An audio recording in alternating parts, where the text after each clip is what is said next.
Questioning Everything with Garrett and Adam, Episode 3. Alright, we're on. Welcome, everyone. Questioning Everything podcast. I'm Garrett. And I'm Adam. We got like 4 listeners now. We just got our 4th listener today. Did we? 4th subscriber. That's awesome. It's considering it's not even out. Mm-hmm. And it's like, what is it, mid-April now? Or something by the time this podcast comes out? Something like Will it be? Something like that. Well, this will be number 3. Out of 4. Wow. There's 0, 1, 2, 3. And then we got to definitely do definitely do left versus right part 2. Yeah, maybe. We'll see. Anyway. We'll see what people say with the first one. People just might not care, honestly. Like, it might just be one of those things, like I said, the law of Liber, where people just don't care. They'll skip that one. Or, again, there's just a different medium. Well, they'll get halfway through it and be like, these guys.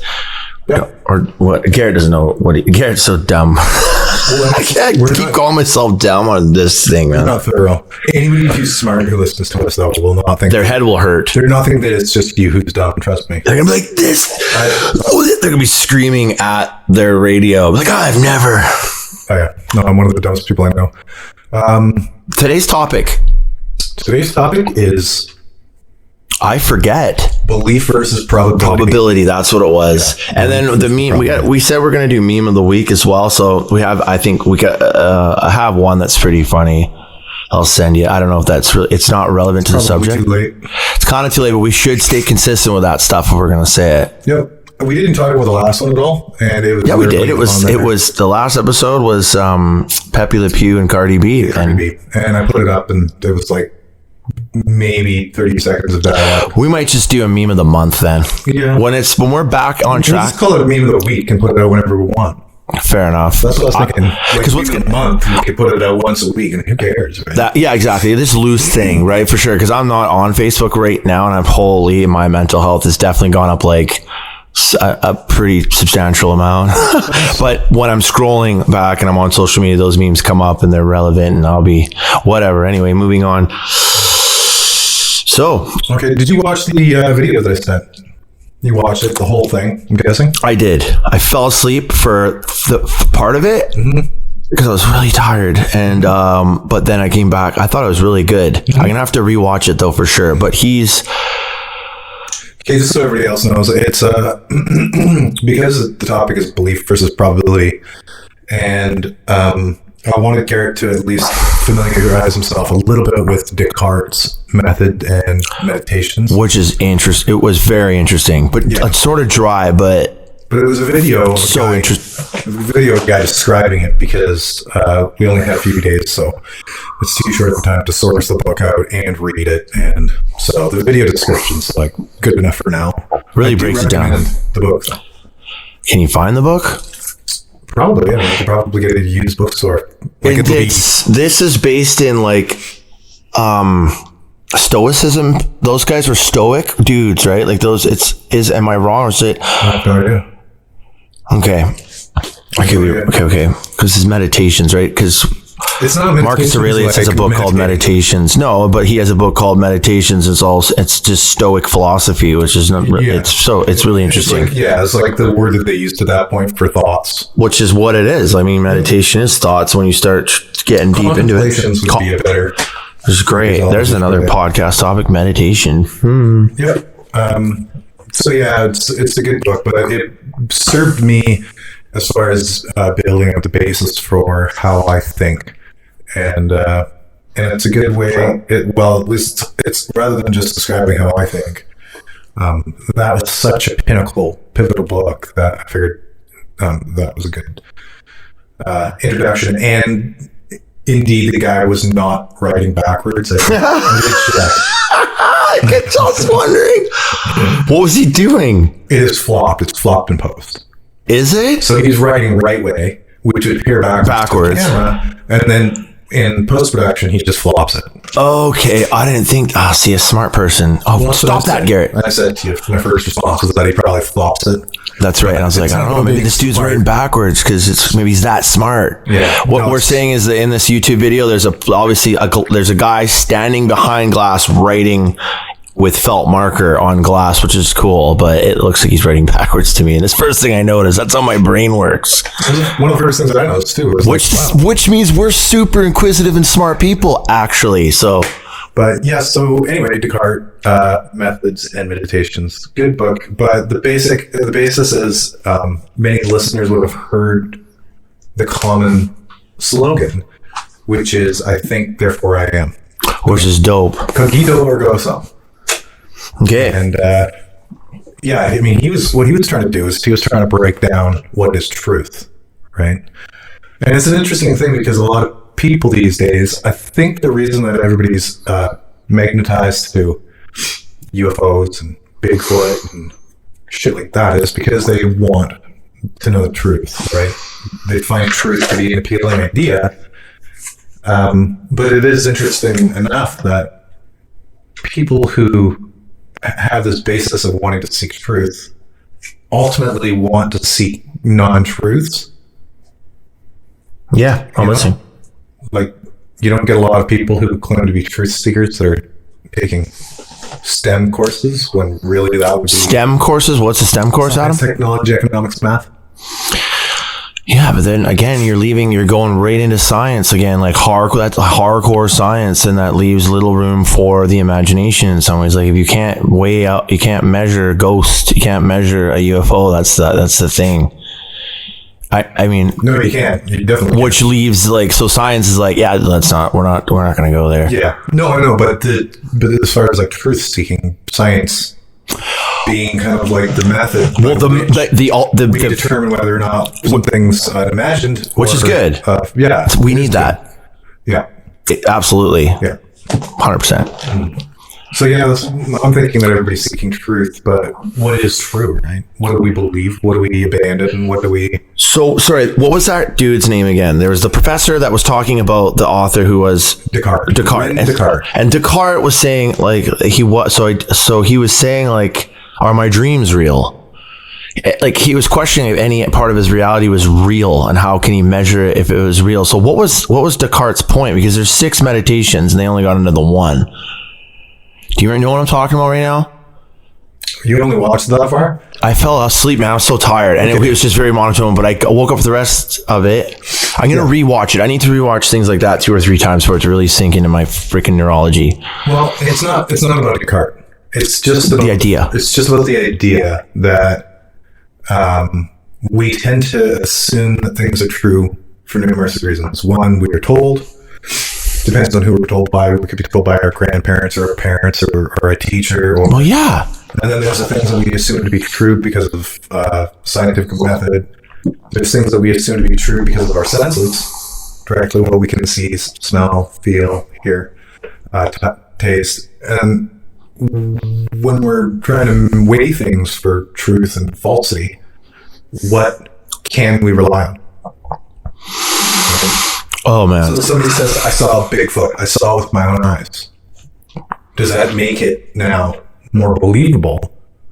Or does that make it so that, well, it's like, well, you know. Well, eyewitness testimony. Trust your eyes. Right? Eyewitness testimony is like obviously like unreliable, like 95% of the time.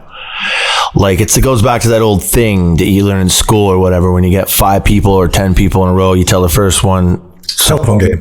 Yeah, right. You say, hey, the broken washing machine is in the backyard or something. And you tell the first person that. And then by the time it gets to the 10th person, it's like bag full of chocolate chip cookies, like whatever, right? But it's just clear there's a lot of human error there. But as far as Bigfoot goes, it's the 5% of people, I believe, that are seeing Bigfoot or seeing UFOs or seeing this supernatural stuff. There's a 5% margin there's something to it. And all these people that are in that field would agree, like 95% of it's bullshit, right? Well, I think anybody who's even read about it, like if you've read about it or taken the time to watch a video about it, then you probably agree to that as well. Right. Like a person wouldn't waste their time if it was visibly, clearly incorrect.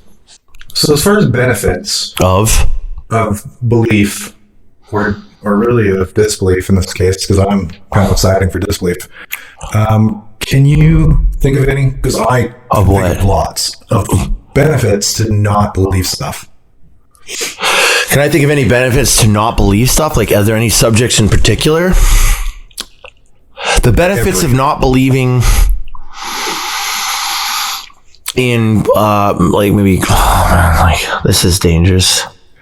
I'm saying to not believe in stuff. I mean, to not believe in anything. Well, like atheists?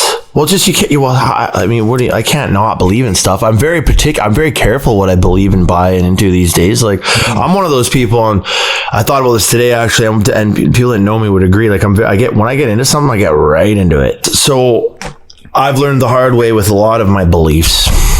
So benefits then to disbelief. Just benefits to disbelieving. Well, just less danger. Have you ever found That's these are loaded questions. Pardon? Have you ever found beliefs to be? Do you ever find things get in your way as far as beliefs? I feel like these are trick questions, Adam. Fuck it. No, but just like when you're thinking about stuff and a belief system that you have complicates other things. Yeah, well, like in everyday life. Like I found it myself where during my path into understanding the world, I converted to Christianity. What? You really? I didn't know this. Oh yeah, I was in a church. A devout Christian. Maybe I do remember you talking about this. Youth group guy. Oh, I totally remember. But once I was a hippie, and I was really, really high. See, that's cool stuff. Hippies. Yeah. Now you're getting into the basics of good of interesting spirituality. But continue. You know, but it ended up, as time went on, it ended up becoming a problem of reconciliation. Really, because I was exploring a lot, and I was being pulled from multiple directions. Sometimes there'd be dissonance, and I was already experiencing dissonance.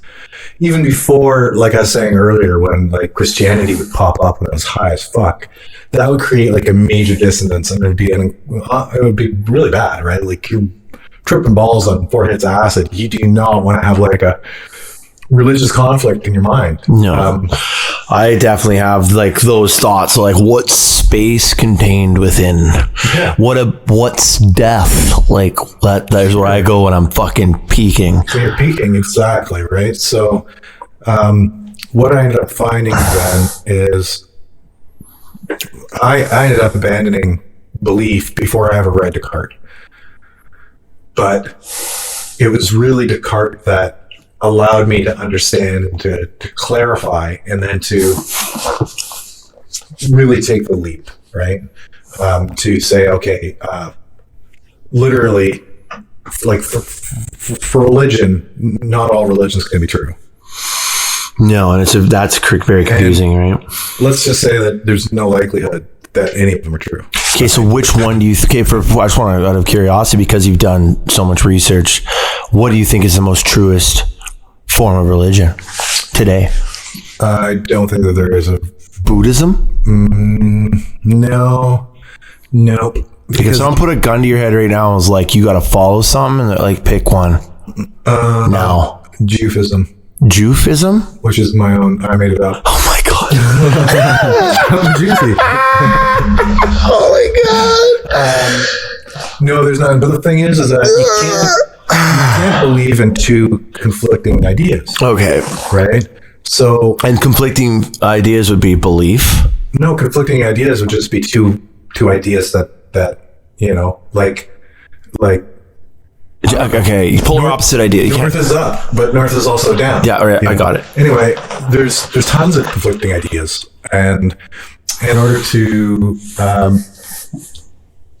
stay sane, and I mean that literally, in order to stay sane, period, I ended up having to pull cut the strings, because every time I'd learn something, it would pull me in a direction. Right? So you're saying you couldn't. I ended up getting pulled around. I'd be pulled this way and then that way. And every time I picked up a book, it would change my direction and change my understanding. Your thirst for knowledge just was never satisfied, and it would pull you. Well, no, it's not that it was never satisfied. It was that it would literally influence me and start pulling me. So I realized that I was literally getting too influenced by everything, and I started really questioning what I believed. Prior to that, once I read the Descarte, I was like, okay, this is fucking brilliant. So let's just get this out of the way. First of all, nothing is real, right? There's an old saying that says nothing is real, everything is permitted. Nothing is real, right? Nothing. Descartes, then he said, I think, therefore I am. And I ended up writing a story called I Don't Think, Therefore I'm Not.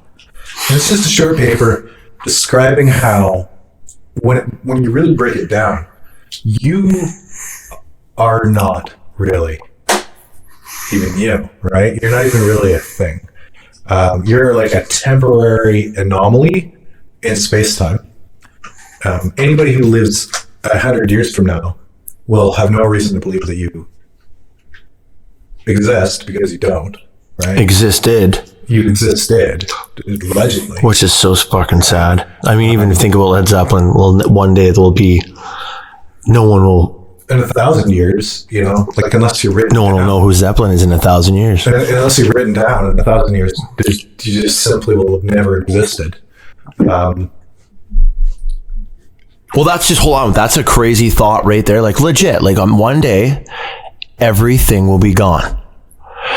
Everything you know, everything you love, every band that just fucking crushed it, the whole planet, it'll all be gone. Everything. Like if you really sit like and meditate on that thought, that's scary. And people don't think about that. They're more concerned about death. Forget death. Wait till the sun burns out. And everything's in a constant process of change and flux. Holy shit, that's a bummer, man. Hey, is that a bummer? No, the illusion that we are is more or less just an illusion. We aren't. There's nothing permanent about us whatsoever. There's nothing objective and permanent about us. That's scary, because then what's the point? It's made of will literally go back to the earth. We are constructed as a temporary anomaly.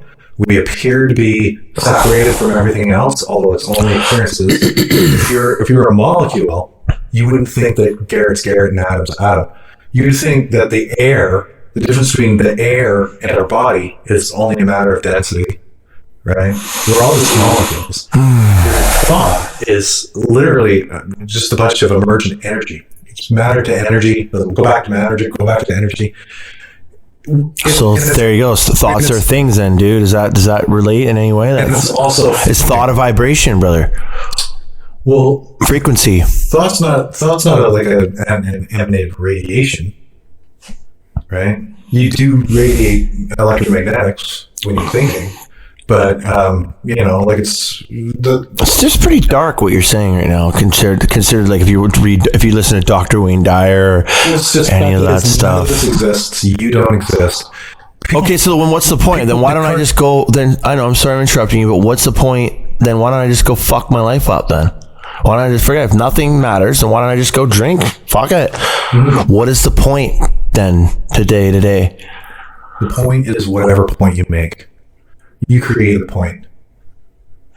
There's no point other than that, right? Like the entire universe is just mechanical. It's just a machine.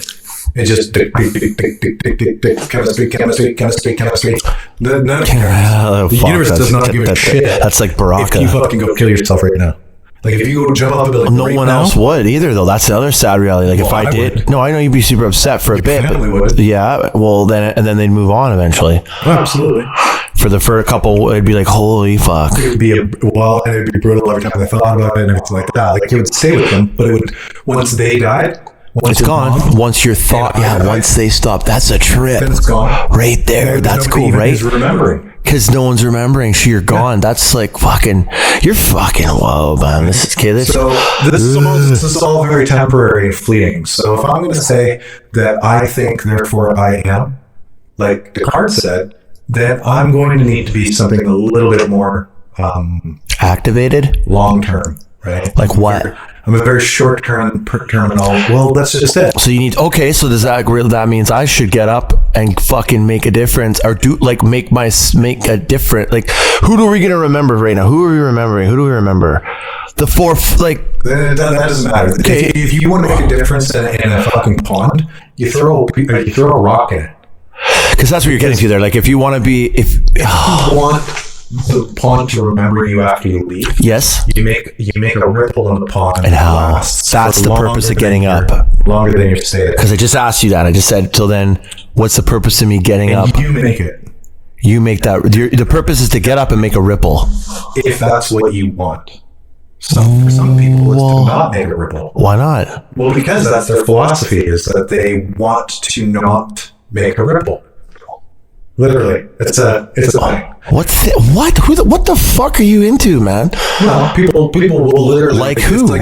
It's like being able to not make a footprint. And at any rate, like who? Like a Buddhist who doesn't want to affect the world around them any more than they want. So they save all the freaking all the worms when they make a temple. They don't want negative thing in their life affecting them negatively. And they don't want a positive thing in their life to affect them positively. So they're just so fucking neutral that they're like, they're attempting it. Yeah.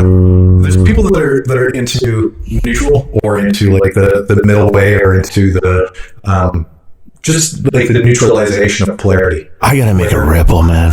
A lot of the difficulties we have in life is that we're caught in a polar cycle. We're caught in a up and down cycle. That looks like a ripple to me, bud. We're sad, we're happy, we're sad, we're happy, we're sad. Sounds like a ripple. Yeah, we're caught in a ripple. Narrowing the span of the lambda of each curve, right? Narrowing it so that it's shorter. Narrowing the amplitude of the waveform. Right? Because the amplitude. Yeah, I get it. The amplitude is how high and how low it goes.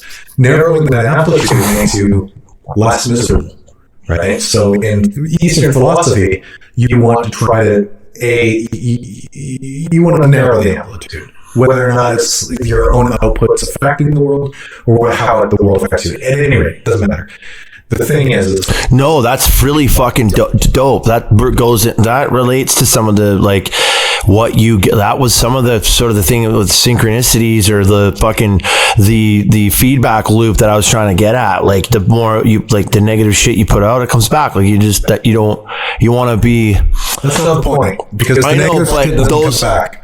Well, I understand that, but you just want to be like as chill. You want to be as like you want to be as good as possible without contributing to the negativity. Yeah, absolutely. Like give love, man, because you'll get love back. Well, try to just do your best. And love's a bad term, because normally people are actually thinking the wrong thing.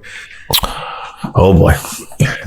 People's perception of right and wrong and good and bad and everything like that. Some people literally aspire to be neutral because they see the illusion in the roller coaster of polarity. They realize that you do not get goods without bads, and you don't get bads without goods. So they're not aiming for good. If they aimed for love, it would be the agape, like the Greek idea of agape love, where it's like empathy or compassion, or being able to identify with suffering for other things, but not like, going out of your way to try to help it. I've tried to save things from getting run over all the time. You don't save the fucking turtles on the beach because you see the beach. You just don't become the eagles. Right? What? You don't have to save the fucking turtles that are the baby turtles that are going through the ocean. It's so sad, those little turtles. Oh my god! There's only 5 of them that'll fucking make it. I know it's sad, but the whole point of life, guys, isn't to save the turtles. It's to just simply not be the fucking eagle that has to kill them senselessly. And if you do, or be the humans on the planet fucking up the ocean, so the little baby turtles are putting out radio waves. What's that? Sorry. Anybody who tries to do good doesn't understand the neutrality principles of Buddhism. So stop trying to save the oceans? Well, Stop kind of, pollution? No, it's not trying to save the oceans, but if We should stop polluting them. That's a pretty trying neutral. to save the oceans means not hurting them, Yes. then fine. Good, exactly. But that's a different argument. Now you're not saving the oceans. Now you're trying to hurt them less, which is more sensible, right? Because saving them could mean anything. So at any rate, I ended up realizing that I was not enough of a person to justify thinking that my existence was real, right? Now, this is right out of left field for most people. So I'm not really I don't even really care if we go into if we make it into a comprehensible idea. But Well, the I don't fact know. is, when you remove belief, what you're left with is probability, right? What we actually live in, like, let's just say that we're not a human. What we actually live in is a probabilistic universe. Whether that bottle is a bottle on the table in front of them. I just whether drank that out of bottle it. is It's water, there carbonated water. 5 seconds from now is based off of probabilistic calculation that the universe has, right? Because none of these atoms aren't really here. These aren't really stable. We've just made them. We've just put them together in a way. I don't know. They've put themselves together, but Well, we had to make this bottle. well, sure, we made the bottle, but we didn't put the atoms together. No, but we took atoms and went, yeah, bottle, yeah, computer screen, Materials, yeah, yeah. toque. Yeah, absolutely.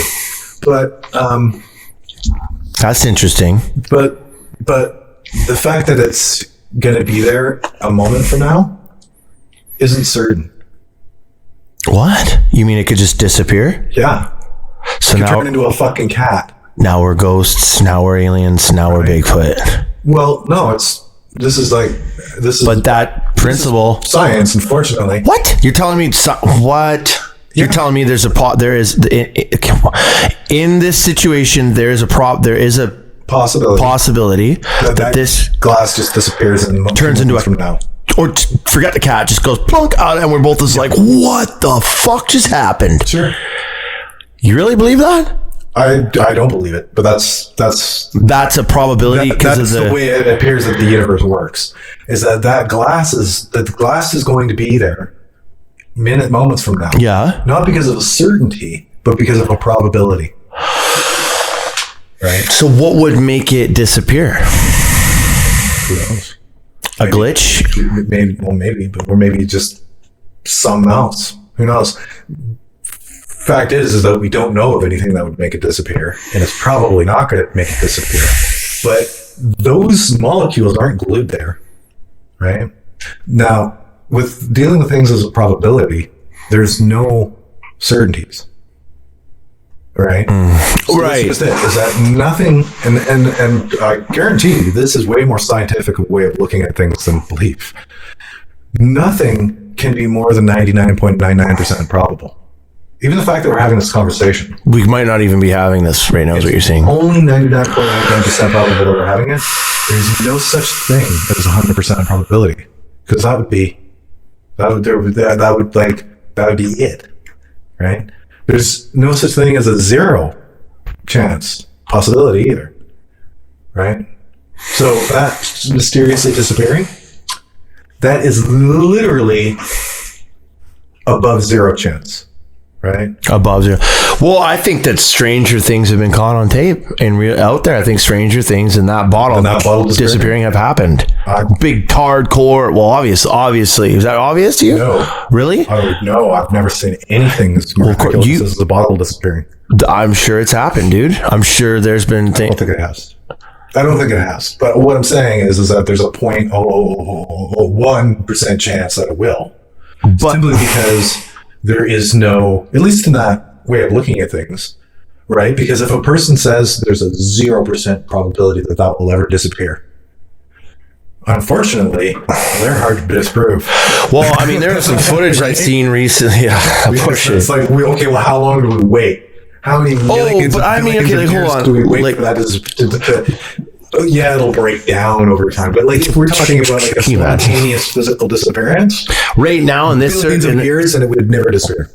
That I agree with. But there's still... But I'm saying there are certain scenarios taking place on this planet somewhere out there where someone's camping and all of a sudden they're chilling out and then they look over and they're fucking, like their cooler disappeared or something and there's just no fucking explanation. Like there's scenarios on this planet where the weirdest fucking shit you could possibly fucking imagine has happened. Like, this is the paradox, man. Like I'm just sitting here like, what? That the elimination of belief is required in order to reconcile us with our experiences. I mean, that we have the potential for a lot of experiences that are strange, and that if you believe in anything, you're likely to go crazy, or at least you're likely to have so many conflicting ideas that you're never going to find the truth at the root of any matter. Okay. You have to understand that nothing is real. Everything is permitted. Strange thing. And how does that universe? How does that relate to the dull? Yeah, it is strange. That's what I'm trying to say. How does it relate to the dull blackness reality of it's just we don't even like it's just here. It's just the universe. It's a matter of fact. Because that is without us. Oh yeah. That is without us. Yeah. Then okay, fuck yeah. Then we come in and add all kinds of weird shit. Exactly. Like you said. Why then? Why do anything? Where's the meaning? And I say the meaning is what you make it. I know. So because again, and like I said when we were talking about that relates to Zachariah Sitchin, man. The entire universe is probabilistic in the sense boring as fuck. It's chemical reactions. It's physics reactions. Okay. Somebody can look at like a very brief instance in a solar system, and if they're good at math and they understand their cosmology, they can literally tell you where the fucking planets are going to be 5 years from now. Okay. Because they've looked at the orbit and they've calculated the trajectories and they've... Fucking, I get this. The universe works. It's very... The universe is mechanistic. Mechanistic. It's dead. It is chemicals, reacting with chemicals, planets hitting planets, nuclear reactions, shit like Roger that. We exclusively in the universe, as far as we know, are volatile. We have willpower. Okay, we have the ability to make a decision. Right. That's what differentiates us from it. Reaction. What? Right? Say it again. That's not just simply a chemical reaction. No. Our brains? Our brains are chemical reactions. You could take any act of volition and say, "But look, there's a chemical byproduct." But that's not your point. The fact that there's chemistry involved in anything. 99% of our functions are autonomic and they're chemical. That 0.1%, that's volition. It's still chemical. It's just that it's not the result of chemistry. The chemistry is the result of it. So you just, so then you just basically proved my point of which is like the mechanistic cold reality of the universe. Mm-hmm. Explosions and fucking math. We can measure this thing's just going to spin for another 1,000 years until it bangs into that thing. Very predictable. But somewhere in there, we have these meat sacks that can make decisions for themselves that are reactive. And where did we come from? Once in a while, we didn't just come from the so I believe that's right. We are here engaging with this system. We know where we came from, though. So where did we come from? Right? Apes that just that grew on the surface of the planet? Fuck that. Not a chance. Really? Yeah, no. There is even in the alien theory, we still came from apes. Yeah, but even if the aliens themselves genetically modified their genome, I believe in that, to the human erectus, Homo erectus. Yeah. Then all that means is that on their planet, they still evolved from apes. Or on somebody's planet, like, have you heard of the whole bacterial or the DNA seed theory? Right? Like, where life came from on Earth. Some people think that DNA actually came to Earth on like an asteroid. Right? So they don't believe that DNA on Earth evolved from RNA in chemical soups, right? Mm-hmm. In the primordial soup. Mm-hmm. They believe that DNA actually landed on Earth in an asteroid. Now that's a reasonable theory, especially when you look at the fact that it goes from like nothing to quite a bit relatively quickly. Yeah, right. It's not the worst theory, but it still supposes, or it still assumes that DNA evolved from RNA in the same means by which it's described, but just on a different planet. They didn't spontaneously arise, no matter what. Well, there's no fucking way to really conceive of that, because that's like trying to conceive of what the universe is in. Yeah, but even if the right? Am I wrong?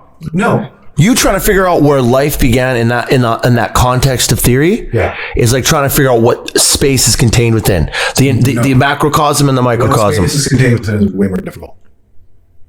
What God is? No, how chemistry turns into life, it doesn't require God. It requires a bunch of chemical processes. Right, but there's still, I just really believe intuitively that there's like a fucking God complex to that fucking system of events. Really? Yeah. Well, man. I think therefore I am. I am a fucking being. I am talking here with ideas. I just think there's more to it. Okay. I believe that. I dispute that. I think therefore I am already. What? I say I don't think, therefore I'm not. Right? So I already disputed Descartes. Because I think Descartes was wrong. Descartes was wrong. Yes, I think he was wrong. I think he was. Well, now you just confused the shit out of me. In his way of eliminating belief. But if you read the rest of the meditations, you'll actually find that Descartes reintroduces stuff to his belief system. Yeah, there's 6 more. Like God. What? The God? Like the reality of God is to him an unshakable truth. He thinks that God exists. He was religious. This is like 1650. I think that idea of God exists too, and I think that it's extraterrestrial. And now, how do you reconcile things? Like when you with Bigfoot, you look at Bigfoot, obviously. Mm-hmm. Right? Now, I'd argue, and this is a big statement, but I'd argue that I've actually looked into it more. Probably. I'd argue that I've looked into the possible organisms like the Gigantopithecus blacki, and the evidences and the timelines and right? But when I do stuff like look at Bigfoot, I have the privilege of being able to humor it as if it's real for a period of time in a pocket of my mind without the disadvantage of belief. So I can temporarily suspend disbelief, approach the idea as if it's real in order to get any advantages. Because sometimes, if you believe in something, you actually have an advantage in understanding it. So in order to get any advantages I might have if I believed in it, and then after the end of the process, I can just revert back to disbelief. And I'm unscathed, meaning I'm not psychologically scarred. I'm not confused. I'm not wondering, how does this all fit into the other theories I've got? You know? Well, yeah, like where do Bigfoot fit in? Where does Bigfoot fit in with aliens? Yeah. Or anybody who's like really, really thirsty for truth, they should really consider divesting themselves of all belief, specifically so that they can be free. They can humor any idea that they want to without being chained to it. They're not scarring themselves or confusing themselves or causing dissonances or having to experience like being torn apart by two competing perceptions. We'll end up going through we'll end up taking paths that have dead ends.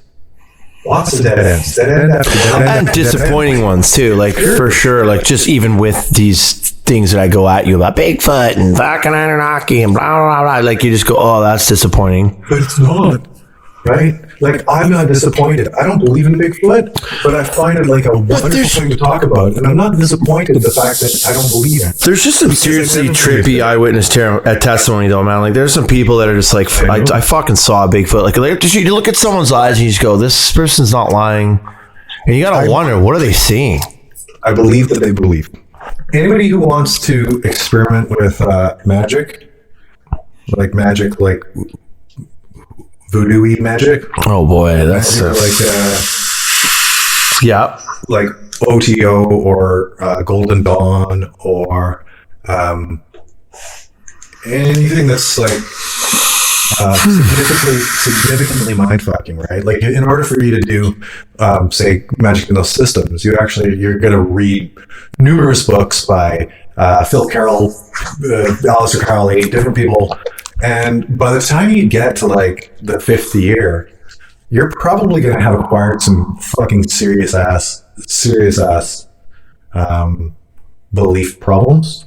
You're going to have majorly problematic beliefs. It's going to have to be very... I see what you're saying now. Like, you're just becoming so consumed by this that it's easy to believe. Well, yeah, and it's like everything corroborates everything else, right? Especially when you look at, say, when books are written, you have a book written in the 1500s, then they write about it in the 1700s. Then they write about what there was written about in the 1850s.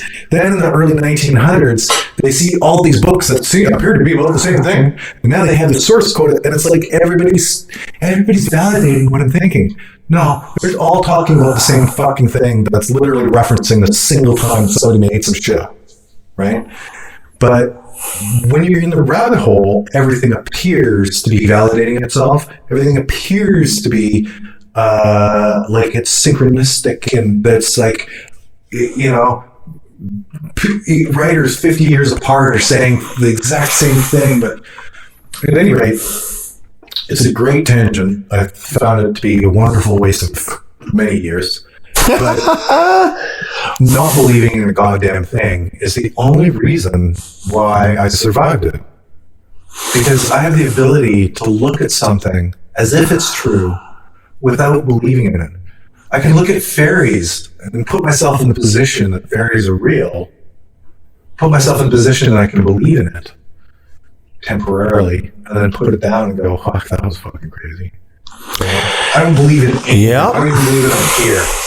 1,000 years can go by and Mercury never fucking blinked. Everything on Earth. Mercury didn't even blink out. Saturn's rings didn't even slow down. Yeah, exactly. And that's a cool topic. We could be extinct. Earth could grow new people. They could be extinct. Earth could grow new people. They could be extinct. Make waves, though, I guess, in your life, though. That's the... I think that's a good way to look at, like, make waves, though, still. Like, there's still that point to make waves. And engage.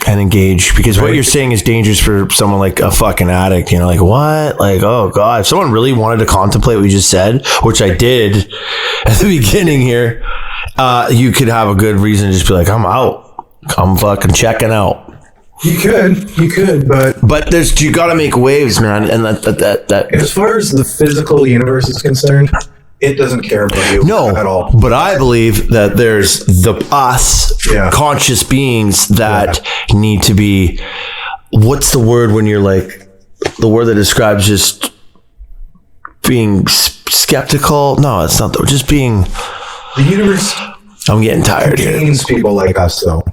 And our relationship with the universe, you know, Christians will say their relationship with Jesus. That's great. I kind of appreciate it more now that I understand this living universe that we're in a little bit better, because the relationship that you have with it, the relationship you have with yourself, the understanding, the terms that you come to, you know, your appreciation to be a human and to realize that you've got 80 years to just live and 80 die. Years? Fuck, man. That means I'm almost halfway there. Maybe let's say 90. Just live and die. Let's say 87. Let's say 94. But yet we still manage to scratch out mass amounts of value, mass amounts of appreciation. We've got this really weird, squirrely relationship with the universe that we live in, that we're deeply connected to, yet obviously perceptively disconnected from at every angle, right? Yeah. And what you make of your relationship with the universe, in your own consciousness, in your mind, that's that's up to you. I think, and that I agree with you, and I think that's important, and I think that sky's the limit there. And I'm gonna have, now that I've had this is like a deep ass podcast that we've done, and I'm gonna go and see my neighbors all tomorrow after the sunny day after work. I'm like, hey, Garrett, I'm just gonna look through and be like, you don't even fucking exist, man. You're just a bunch of molecules, and none of you gonna be here in 1,000 years. What the fuck? And then mom's gonna be like, I made dinner. I'm like, Mom, you're gonna be dead one day. I'm never gonna eat it. Oh my God, you fucking warped my head. Yeah. And I think that is getting close to a good way to pull out of this conversation. It is. Any last words, Adam, briefly? I just encourage. I probably hurt my microphone. I'm sorry, by the way. Everybody who is wanting to explore, who's made it to this point in the podcast, good for you. Yeah, if you've made it this far, holy shit. Anybody who's wanting to explore strangeness and weirdness, if all you want to do is be normal, then that's fine. But if you find things like aliens interesting or ghosts, if you heard about the Dutch or the disappearing ghost ship, and you found it interesting, anybody who's curious, whose curiosity is just piqued by the Bermuda Triangle, follow it, or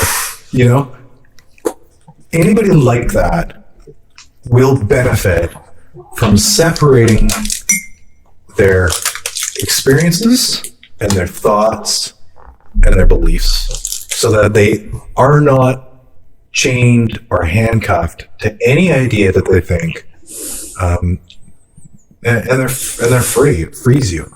It allows you to be more intelligent because you can question everything, and removes the threat of confusion, insanity, stupidity, right? Not ignorance, but stupidity. Because stupidity would be more like you're knowledge on something and you still don't fucking get it, right? It's unfortunate, but we are victims of our own curiosity sometimes. We're victims of manipulation or misrepresentation of ideas or whatever. The safest thing that we can do is separate ourselves from it so we can believe nothing and still question everything. Excellent. Well done.